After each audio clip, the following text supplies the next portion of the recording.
অষ্টম শ্রেণী গণিত অনুশীলনী 11-র 10 নং প্রশ্নের সমাধান। প্রশ্নে বলা আছে, নিচে একটি সারণী দেওয়া হলো, এর গড় মান নির্ণয় করো, উপাত্তগুলোর আয়ত লেখো আঁকো। এখানে প্রাপ্ত নম্বর দিয়ে 6 থেকে 10, 11 থেকে 15 এইভাবে কিছু শ্রেণী দেওয়া আছে। শেষে 41 থেকে 45 এই শ্রেণীগুলো দেওয়া আছে। গণসংখ্যা দেওয়া আছে 5, 17, 30, 38 এভাবে কিছু গণসংখ্যা দেওয়া আছে। এর হচ্ছে প্রশ্ন। আমাদের এখান থেকে কি করতে হবে? গড় মান নির্ণয় করতে হবে এবং আয়ত লেখ আঁকতে হবে। প্রথমে আমরা গড় মান নির্ণয় করব। সমাধান: গড় নির্ণয় সারণী। গড় নির্ণয় করার জন্য আমরা কয়েকটি কলাম নেব। শ্রেণী, ব্যক্তি, তারপর মধ্যবিন্দু, তারপর গণসংখ্যা FI XI। এই যেখানে শ্রেণী ব্যক্তি রয়েছে 6 থেকে 10, 11 থেকে 15, 16 থেকে 20 এই শ্রেণী ব্যক্তিগুলো প্রশ্ন থেকে নিয়েছি। এই যে প্রশ্নের মধ্যে প্রাপ্ত নম্বর রয়েছে, এই প্রাপ্ত নম্বর যেগুলো রয়েছে এগুলি হচ্ছে শ্রেণী ব্যক্তি। আর এই যে গণসংখ্যা রয়েছে, প্রশ্নের যে গণসংখ্যা, ওই গণসংখ্যাগুলো এখানে বসিয়েছি। মধ্যবিন্দু এটাকে মধ্যবিন্দুকে XI দ্বারা প্রকাশ করা হয়। মধ্যবিন্দু কিভাবে পেলাম সেটা দেখে আসি। 6 আর 10 এই দুইটাকে যোগ করতে হবে। যোগ দিয়ে যে ফল বের হবে সেটাকে 2 দিয়ে ভাগ করলে 8 হয়। তারপর 11 আর 15 দুইটা যোগ করতে হবে। যোগ করলে যেটা হয় সেটাকে 2 দিয়ে ভাগ করতে হবে, তাহলে 13 হবে। 16 আর 20 এই দুইটাকে যোগ করতে হবে। যোগ করলে যে ফল বের হয় সেটাকে 2 দিয়ে ভাগ করতে হবে। ঠিক এভাবে সবগুলো দুটোটাকে যোগ করতে হবে। যোগ করে 2 দিয়ে ভাগ দিলে শ্রেণী মধ্যবিন্দু পাওয়া যায়। তারপর হচ্ছে FI XI। FI দ্বারা গণসংখ্যাকে বোঝায়, XI দ্বারা মধ্যবিন্দুকে বোঝায়। FI XI দ্বারা এখানে গুণ অবস্থা বোঝাচ্ছে। FI XI পাশাপাশি রয়েছে, মানে গুণ অবস্থায়, অর্থাৎ মধ্যবিন্দু এবং গণসংখ্যা দুটাকে গুণ করতে হবে। 5 আর 8 গুণ 5 8 40, 13 আর 17 গুণ 221, 18 আর 30 গুণ 540। এভাবে সবগুলো দুটি গুণ করে করে এখানে এই ডান পাশে FI XI ঘরে নামিয়েছি। অবশ্যই এগুলো ক্যালকুলেটরের দ্বারা করার চেষ্টা করবেন। তারপর এগুলো গুণ করার পর এবার গণসংখ্যা FI বরাবর যে গণসংখ্যা রয়েছে সেগুলো যোগ করি। যোগ করলে হয় 145। আর FI XI এই যে মানগুলো রয়েছে 40, 221, 540, 774 এই সংখ্যাগুলো সব যোগ করলে হয় 3380। এটাকে সামেশন FI XI বলা হয়। সামেশন মানে সমষ্টি বা যোগফল। তারপর লিখব সুতরাং নির্ণয় গড়। আমরা গড়ের সূত্র জানি, summation FI XI by N। তারপর সামেশন FI XI এর জায়গায় লিখব 3380 আর N এর জায়গায় লিখব 145। তারপর এটা দিয়ে ভাগ করব। 145 দিয়ে 3380কে ভাগ দিলে কত হয়? 23.31 প্রায়। উত্তর হবে 23.31 প্রায়। এটাই হচ্ছে নির্ণয় গড়। প্রশ্নে বলেছিল আয়ত লেখ আঁকতে হবে। তারপর আমরা এখন আয়ত লিখব। আয়ত লেখ অঙ্কন। আয়ত লেখ অঙ্কনের জন্য শ্রেণী সীমা অবশ্যই অবিচ্ছিন্ন হতে হবে। অবিচ্ছিন্ন মানে বিচ্ছিন্ন নয়, মানে টুকরা হওয়া যাবে না, আলাদা হওয়া যাবে না, সেটাই বলেছে। অবিচ্ছিন্ন হতে হবে মানে একত্রে থাকতে হবে। তারপর এখন একটি কলাম লিখেছি, শ্রেণী ব্যক্তি, অবিচ্ছিন্ন শ্রেণীসীমা, গণসংখ্যা, 3টি কলাম। এই কলামের মধ্যে শ্রেণী ব্যক্তি যেগুলো রয়েছে এগুলোর প্রশ্নের যে প্রাপ্ত নম্বর ওই সবগুলো এখানে বসিয়ে দিয়েছি। প্রশ্নের মধ্যে যে প্রাপ্ত নম্বর রয়েছে না, সেই নম্বরগুলো এখানে বসিয়ে দিয়েছি। এটাই শ্রেণী ব্যক্তি। আর প্রশ্নের মধ্যে যে গণসংখ্যা রয়েছে সেটাই হচ্ছে এগুলো। এই যে গণসংখ্যাগুলো হচ্ছে সেগুলো। তাহলে অবিচ্ছিন্ন শ্রেণীসীমা কিভাবে পেলাম সেটা দেখি। এটা করার নিয়ম হচ্ছে, এই যে 6 আর 10 রয়েছে না, 6 10, মনে রাখবেন প্রথমটার সাথে হাফ বিয়োগ করতে হয় আর পরেরটার সাথে হাফ যোগ করতে হয়। যেমন প্রথমে 6 থেকে হাফ বিয়োগ করব। হাফ কত? 0.5। এটাই হচ্ছে হাফ। 0.5কেই হাফ বলা হয়। তো 0.5 এটা বিয়োগ করব 6 থেকে, করলে হয় কত? 5.5 হয়। আবার 10-এর সাথে 0.5 যোগ করব।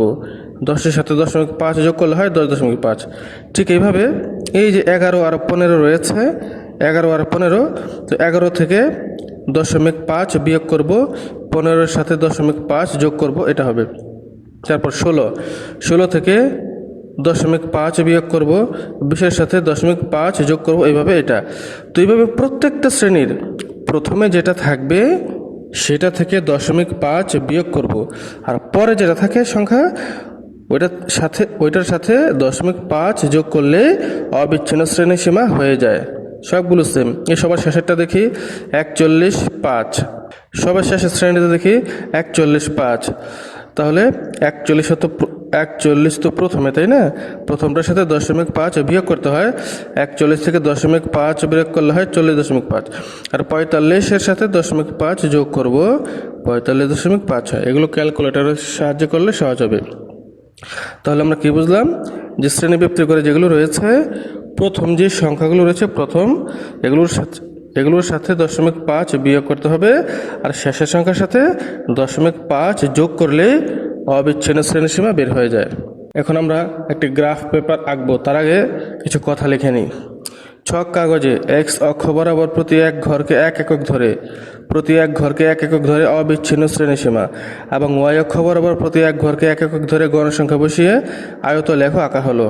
মূল বিন্দু ও থেকে 5.5 পর্যন্ত ভাঙা চিহ্ন দিয়ে আগের ঘরগুলো বিদ্যমান আছে বোঝানো হয়েছে। এখন আমরা একটি ছক কাগজ আঁকবো। এই যে ছক কাগজে দেখতে পাচ্ছি, এটা হচ্ছে এক্স অক্ষ, এই যে ও এবং এক্স, এটা এক্স অক্ষ, আর ও আর ওয়াই, এটা হচ্ছে ওয়াই অক্ষ।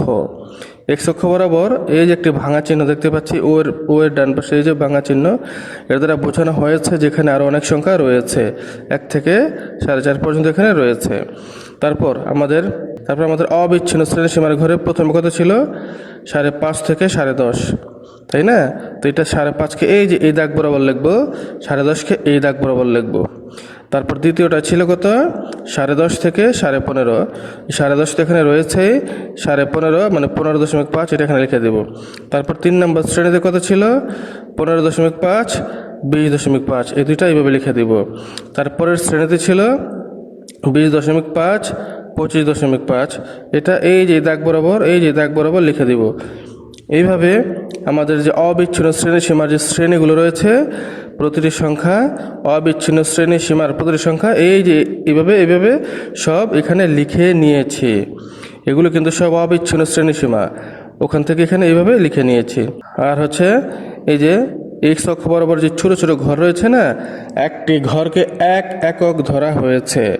যেমন এখানে যদি 5.5 হয়, এখানে যদি 10.5 হয়, তার মানে মাঝখানে 5টা ঘর রয়েছে, তাহলে বোঝা গেল এক ঘরকে এক করেই ধরা হয়েছে। এবার ওয়াই অক্ষ বরাবরও এক ঘরকে এক করে ধরা হয়েছে। যেমন এখানে 5 লিখেছে, তার মানে কি যেখানে এক ঘরকে এক ধরা হয়েছে, এই জন্য এখানে 5 ঘর পর্যন্ত রয়েছে, 5 ঘর, এখানে 5 লিখেছি। তারপর এখানে 10, তার মানে এখানে 10টি ঘর রয়েছে, এখানে 15, এখানে 15টি ঘরের পরে 15 লিখেছি। অর্থাৎ প্রত্যেক একটি ঘরকে এক করেই ধরা হয়েছে, একটি ঘরকে এক করেই ধরা হয়েছে। এই গণসংখ্যাগুলো ওয়াই অক্ষ বরাবর বসিয়েছি। তারপর অবিচ্ছিন্ন শ্রেণীসীমাতে কি ছিল? 5.5, 10.5, এর গণসংখ্যা ছিল কত? 5, এর গণসংখ্যা ছিল কত? 5। আমরা সেই সারণীটি দেখে আসব। 5.5, 10.5, এই যে 5.5, 10.5, এটার গণসংখ্যা কত? 5। তাহলে এই যে গণসংখ্যা 5 রয়েছে, এই 5 বরাবর ভরাট করে দিব, পেন্সিল দিয়ে ভরাট করে দিব। তারপরের শ্রেণী হচ্ছে 10.5, 15.5, এটার গণসংখ্যা হচ্ছে 17। এই যে 10.5, 15.5, এই শ্রেণী বরাবর এই যে 17 হবে, এখানে এটা হচ্ছে 15, এর 16, এটা 17, এইখান থেকে এই পর্যন্ত দাগ দিয়ে ভরাট করে দিতে হবে। তারপর হচ্ছে পরের শ্রেণী হচ্ছে 15.5, 20.5, এই শ্রেণীর গণসংখ্যা হচ্ছে 30। এবার 15.5 ও 20.5, এইটার গণসংখ্যা হলো 30। তাহলে এখানে এই 30 পর্যন্ত ফিল আপ করে দিব। তারপর 20.5 এবং 25.5, এর গণসংখ্যা ছিল 38। এই যে 38 পর্যন্ত এখানে নিয়ে, এই যেখানে 38 পর্যন্ত নিয়ে ফিল আপ করে দেব। তারপর 25.5 ও 30.5, এটার গণসংখ্যা হচ্ছে 35 ছিল, 35, তো ফিল আপ করে দেব। এইভাবে 30.5, 35.5, এর গণসংখ্যা হচ্ছে 10, এই 10 বরাবর ফিল আপ করে দেব। 35.5, 40.5, এর গণসংখ্যা হচ্ছে 7, এখানে ফিল আপ করে দেবে এভাবে। আর 40.5 ও 45.5, এর গণসংখ্যা হচ্ছে 3, এখানে এই পর্যন্ত ফিল আপ করে দেব। তাহলে আশা করি বুঝতে পেরেছেন যে কীভাবে ছক কাগজটি আঁকালাম। এটাই হচ্ছে 10 নম্বর অ্যান্সার।